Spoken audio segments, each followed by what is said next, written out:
divine tree that is worshipped by many generations of people in my village grows on the tall mountain located on the village's west. Apparently, the divine tree loves being watered by women's lustful juices. In order to garner the blessings and protection from the divine tree, the village will pick out a woman to serve it every month. Since young maidens are shy and reserved by nature, the juices they secrete aren't enough to satisfy the divine tree. In that case, the village will be plagued by misfortune and disasters.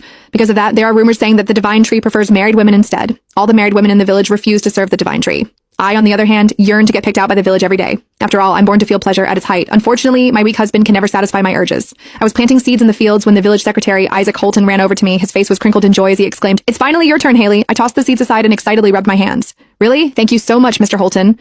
Isaac was pleased by my reaction. He gave me a once-over with his hazy eyes, not bothering to hide the lecherous glint in them. I wasn't bothered by his gaze, but the woman working in the next field shot a look of disdain at us before muttering, "She only married into the Emerson family some time ago, but she's already acting so promiscuously. Fred sure is unlucky to have a daughter-in-law like her."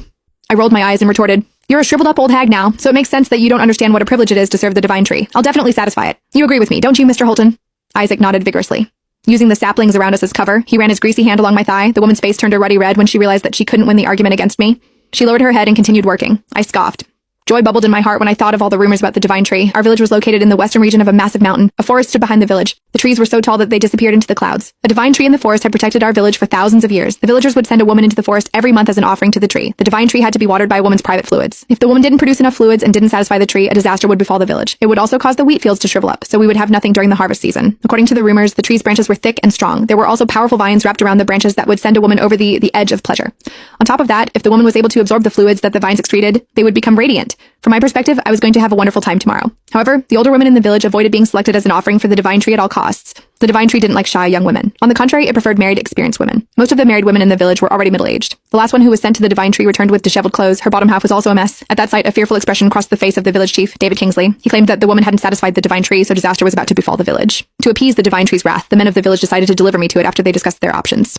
I'd always admired the divine tree. My husband, Jack Emerson, was totally useless in bed. He would finish within minutes, robbing me of my pleasure. It was why I was absolutely ecstatic at the prospect of being able to serve the divine tree. I was brought to the hall to be cleansed. I was stripped naked, so the men in power in the village could scrutinize me. They discussed among themselves if I would be able to satisfy the divine tree. I didn't feel a single hint of fear under their predatory gazes. On the contrary, I puffed my chest out proudly. I was very confident about my own body, after all. The men gave me a mat and placed a boiled egg on it. I sat down on the mat in front of them and began to twist my hips. The men's eyes reddened as they watched me. A few moments later, David removed the mat, which was now damp. The egg's shell had been peeled clean. David popped the egg into his mouth and patted my shoulder with a satisfied expression. "Good job, Haley. The divine tree will definitely adore you." I smiled, feeling pleased. My body trembled as I exclaimed, "Don't worry, Mr. Kingsley. You can count on me." It didn't take long before news of me being the divine tree's next offering spread like wildfire throughout the village. The men shot strange looks at me when I left the hall. Meanwhile, the women huddled together and discussed among themselves. I heard that she managed to peel the egg. She did. She's such a slut. The men couldn't take their eyes off her when she was peeling it. Fred's so unlucky to have a daughter-in-law like her. I stuck my nose in the air as I walked past them.